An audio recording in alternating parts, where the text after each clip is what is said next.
Here I am outside the friend's house, Euston, London. A safe space. Quakers, a long tradition. Peaceful coexistence. An anti-war, almost making this Jewish atheist have some faith in people of faith.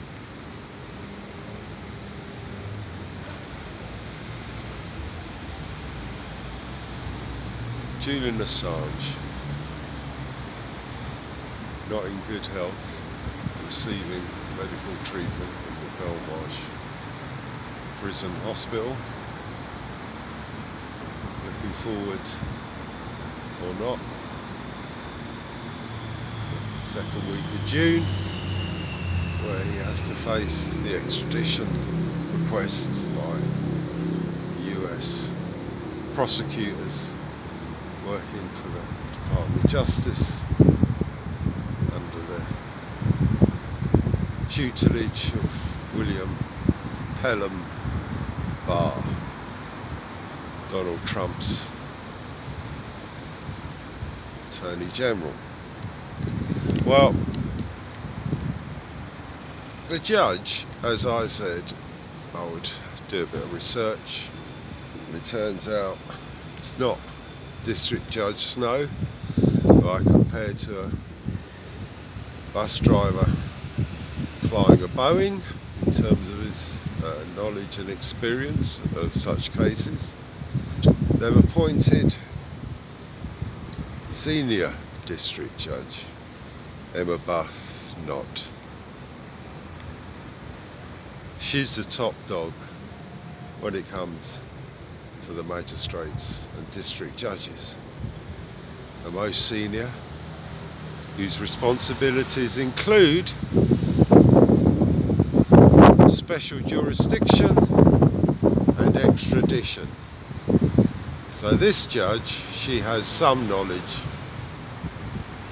and quite an extensive experience of our record and our judicial implementation of various treaties and laws concerning extradition. Could be a good thing, could be a bad thing. So what does the senior district judge, the chief magistrate as he is also known? Well, if we look at her record, it doesn't look great for Julian. In 2018, she granted an asylum in the Malia case, which was extradition to India. But several parts of her rulings may give us some light on what is in store for Julian. And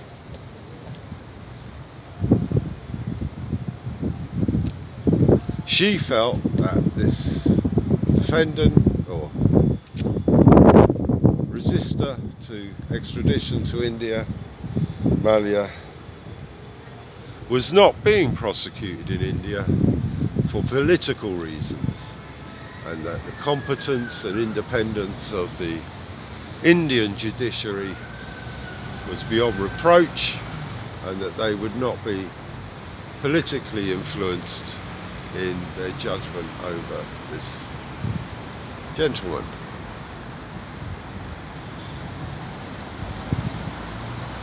Secondly, she did find a prima facie case against him that was presented to her by the Indian prosecutors.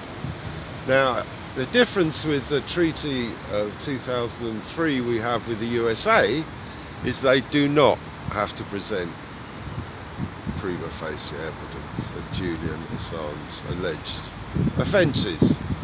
Indeed, their only bar is to have a reasonable suspicion.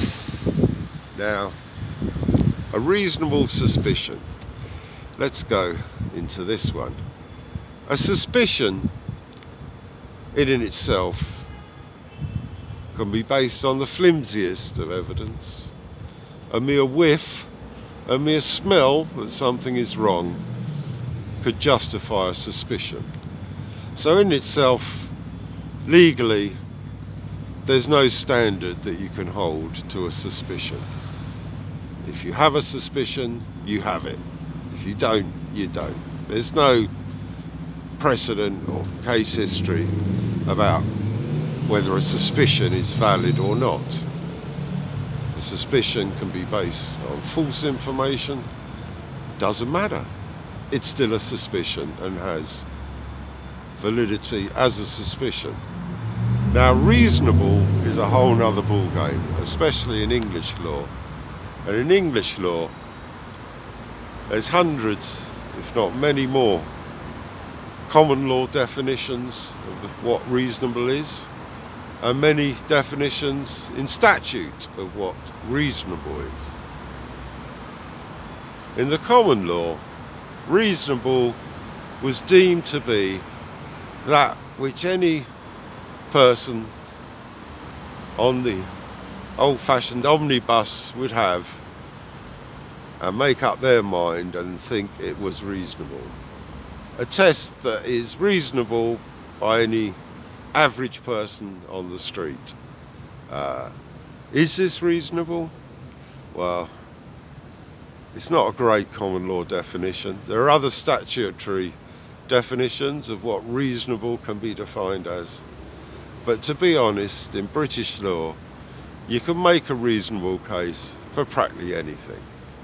So for the Americans on this count to only have to prove a reasonable suspicion that Julian Assange has committed these offences as a whistleblower and not a journalist or publisher is a case that the Americans more than likely will be able to make, which counts very badly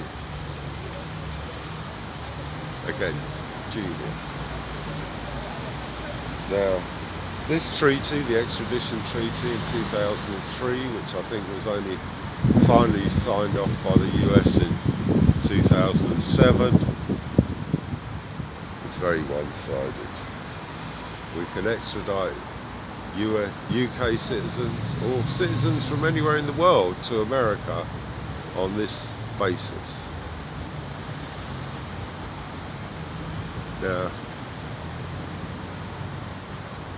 with Judge Arbuthnot, we wonder, will she look at the UN rapporteur on torture and see that, according to his opinion, the US, the UK, Sweden, Australia and others have conspired to prosecute, persecute and mentally torture Julian Assange to the state where he is on the verge of being broken.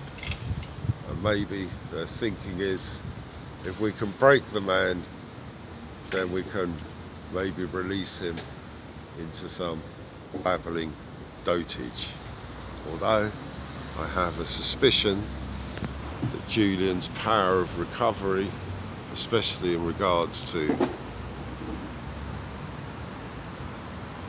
his activism and the online community, providing truthful and fair commentary on what our governments are getting up to, I hope would make a speedy recovery. However, we shall see as we approach the dates in early June, whether the hearing will be held at the prison and what access the public would have into such a hearing. Might be difficult, especially knowing the attitude of the jailers of Belmarsh, who, in Julian's case, not a great reputation. From what reports we hear, they're depriving him of the basic things that people have sent him or wish him to have, from clothing to books to writing materials to access to communications.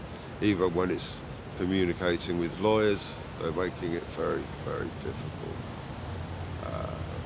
And we shall see if this judge is any better than the last bus driver District Judge Snow, who embarrassed himself with personal abuse, and claims of narcissism, an obsession with self-interest, wholly unjustified on any evidence presented on the day.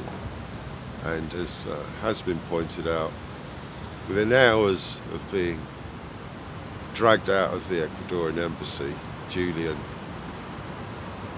was convicted by this judge without having a decent interval for defence preparation or even to recuperate somewhat from his outrageous kidnapping in foreign soil in the middle of Knightsbridge. Disgraceful. EF Press update as we get nearer to the 11th of June.